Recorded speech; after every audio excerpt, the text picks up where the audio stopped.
Ovih dana građani Srebrenika pokrenuli su humanitarnu akciju za sugrađanina Radeta Spasojevića iz Čehaja koji živi sam, zaboravljen od svih u zastrašujućim uslovima bez ikakvih primanja.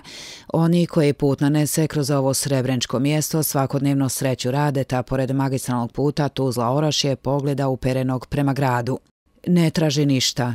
Ne moli ništa, a valjda i ne očekuje ništa i ne dobija ništa osim zahvalnih pogleda pasa koji su mu često jedino društvo i s kojima dijeli svoj skroman zalogaj. Radetu je potrebno sve, od tople ljudske riječi, ljekarske pomoći, tople sobe, hrane, odjeće, obuće, ogrijeva i ostalog. Nakon što su se na društvenoj mreži Facebook pojavile slike prostorija u kojima živi ovaj nesretni mladić, javili su se mnogi dobri ljudi koji su obećali pomoć u novcu i drugim potrepštinama. Iz javnog preduzeća Vodovod i kanalizacija Srebrenik obećali su besplatan priključak na vodovodnu i kanalizacionu mrežu. Koordinator akcije Nedžad Imširović kaže da je obradovan i reakcijom nadležnih u Centru za socijalni rad gdje su obećali punu saradnju i maksimalnu podršku u realizaciji svih aktivnosti.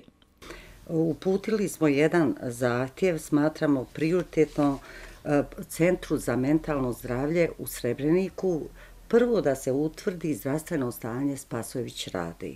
Ako se utvrdi da njegova dijagnoza je takva da može proći na institutu da je radno nesposoban, onda ćemo mi njemu priznati pravo na novčanu pomoć, bolje rečeno na stalnu novčanu pomoć.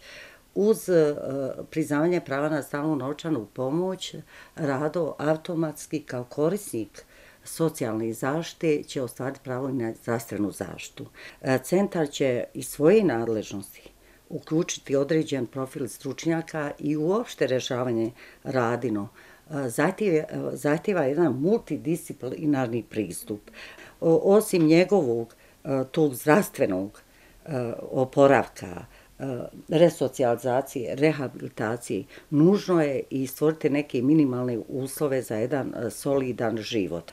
Mi i dalje, osim ovih prava koje su zaista zakonom određeni, možemo i dalje pratiti u smislu jednokratnih pomoći, podrške, šta je tu njemu najpotrebnije.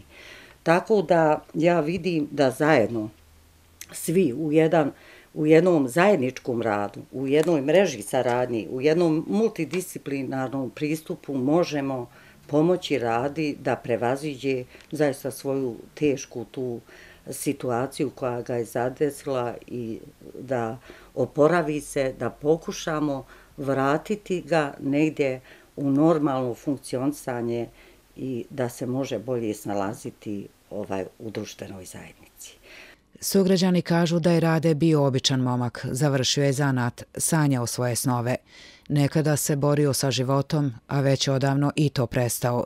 Hoćemo li dopustiti da se to dešava pred našim očima, u našoj zajednici? Vjerujemo da Srebrenik i njegovi dobri ljudi to neće dopustiti. Nemojte suditi, a nemojte ne okretati glavu od onih koji su dio nas, htjeli mi to ili ne.